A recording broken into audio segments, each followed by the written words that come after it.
The latest car updates from the canceled International Geneva Motor Show. Yes, the physical show was canceled, but organizers took it online. So car manufacturers around the world are showing off their latest and future models online.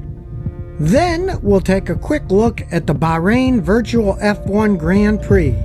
We'll also see how Volvo is designing trucks with drivers in mind. One would hope that it would always be the case when designing vehicles, but more on that later. Lastly, we'll also see how car manufacturing companies are gearing up to help make respirators. These and other health items are critically needed right now during the current health crisis. We take a tour of the 90th Geneva International Show. Well, a virtual tour of the virtual show. The Geneva International Motor Show is one of the top-ranked shows in the world. It was scheduled for the 5th of March but was canceled. The organizers streamed the press conferences and presentations live. Many major car manufacturers shared their latest and greatest. Let's have a look at some of these highlights. A key trend at the show was a move towards electric vehicles. BMW revealed their all-electric i4 designed to take on Tesla. The i4 has a range of 373 miles, which puts it close to the Tesla Model S range. According to a tweet from Elon Musk, his range is now over 390 miles. The Model 3 trails behind at 322 miles. According to specs supplied by BMW, the i4 will accelerate from 0 to 60 in 4 seconds, slightly slower than Tesla Model 3's 3.2 and Model S's 3.7 seconds. It is expected to be around $50,000 in the same price range as Model 3, but much lower than Tesla Model S, which is closer than $80,000. Many are wondering if this is the car that'll take on Tesla. I think a lot is going to depend on the price. If it's the Model 3 price range, it'll become more than a serious contender. Of course, the design is important too. The BMW has a large grille. It obviously doesn't take in air since it's an electric car, but it's functional as it houses a whole lot of sensors. BMW calls it an intelligence panel. I can't wait to get behind the grille and see exactly what's in there, but that'll be for a later show. From a design point of view, the giant kidney-shaped, nose-like grille is something you either love or hate. I think it's kind of cool. It gives the car a certain presence. The i4 also sports the new 2020 BMW logo. It's the first time we've seen the new logo on a vehicle. It's more 2D and also transparent. This follows the trend of other car manufacturers who have also moved away from the 3D logos of the 90s. Mini went 2D in 2015 and Volkswagen in 2019. Volkswagen says it's to mark the change to the electric era of no emissions. So they're going to simplicity in the 2D design. Not to suggest electric cars are simple. If they were, they'd have been developed at the same time as internal combustion engines. Take a look at how the BMW logo has evolved over the years. Looks like we're moving to 1963, but with more transparency. What do you think about the new logo? Leave your comments below. One final note on the BMW i4, which will serve as the intro to the next section. It has 21-inch aero wheels to increase range. This brings us to the new tires that Goodyear presented at the motor show. These tires are created with electric vehicles in mind. In the presentation, Mike Rytikoski of Goodyear explained that half of the tires Goodyear is designing today are for electric vehicles. He said challenges for electric vehicles are that they're heavier because of the weight of the batteries. They also have more torque from the electric engines, which have instant torque, unlike a gas engine that has to rev up. This puts additional stress on the tires. This means tires need to be replaced more often on electric vehicles, sometimes up to 30% more. The new Goodyear Efficiency Grip Performance 2 was specifically produced for these challenges in mind. Goodyear claims it'll give 50% more mileage than their previous generation. More from Goodyear is a tire called Goodyear Recharge. It's a self-regenerating tire. So instead of changing tires, you insert a capsule into the center of the tire. The liquid inside the capsule flows through the small tubes to the surface of the tire. This regenerates the tread.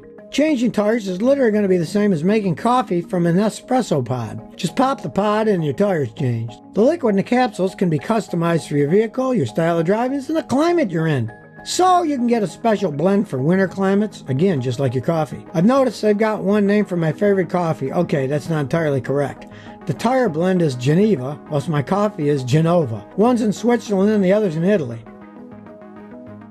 The trend on the Geneva show was clearly the move towards electric vehicle. Tom Gardner, Senior Vice President for Honda in Europe, announced that all of Honda's mainstream models in Europe will be electrified by 2022.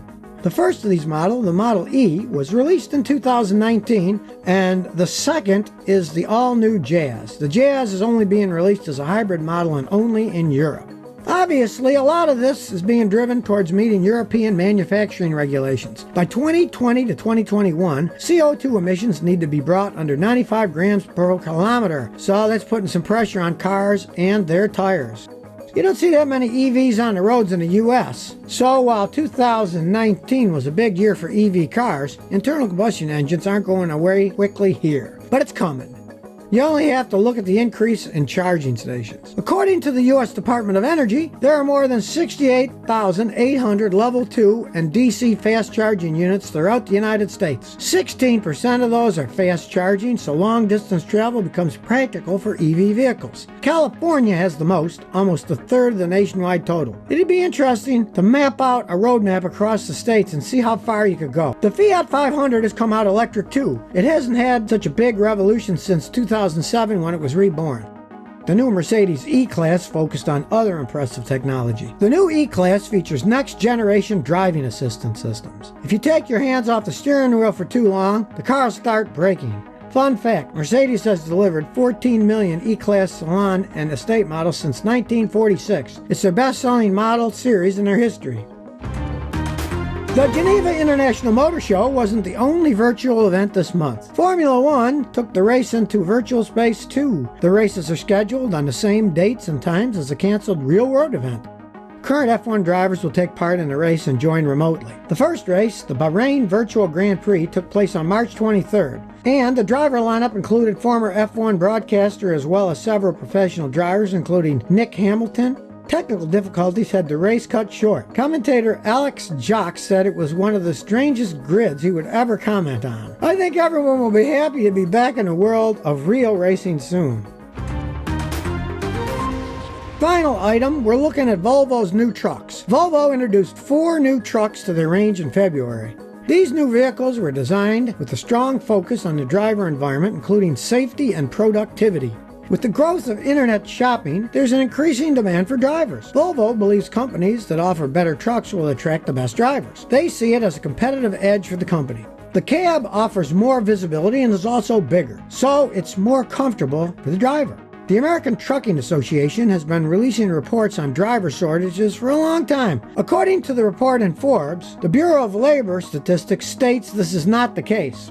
In this case, I'm not sure it matters too much. What matters is that trucks are being designed for the drivers. In my opinion, this is a good thing, no matter what the reason. But what do you think? Share your comments below.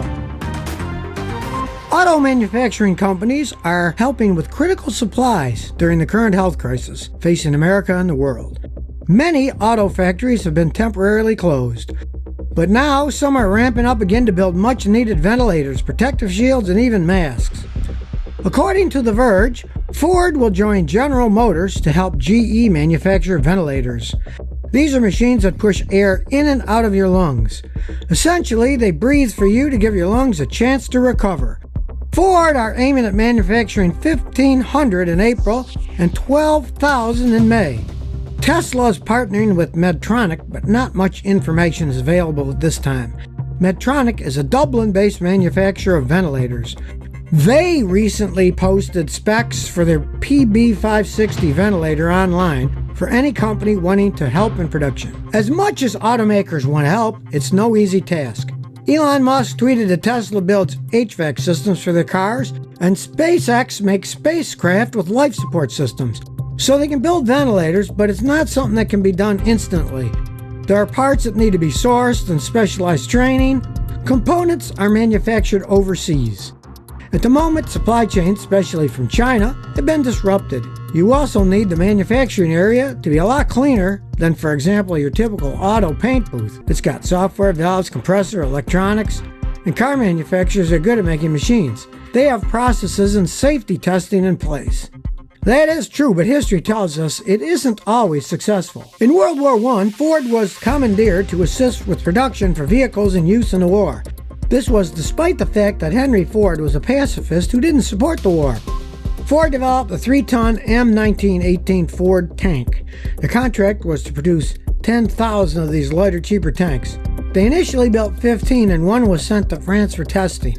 It was found to be inferior to the Renault FT, so the order was canceled. So a cautionary tale, especially when stakes are high. Stakes were high back then and they are high now. One of the things that seems easier for automakers to produce is face shields, and they've already started shipping those. These will give added protection to hospital staff on the front line. Ford said they're delivering 1,000 face shields to hospitals in Detroit. Toyota is also manufacturing 3D printed face shields, which they're delivering to MD Anderson in Houston, UT Southwestern Medical Center in Dallas, and other hospitals in the U.S. Lamborghini is producing plexiglass shields as well as surgical masks.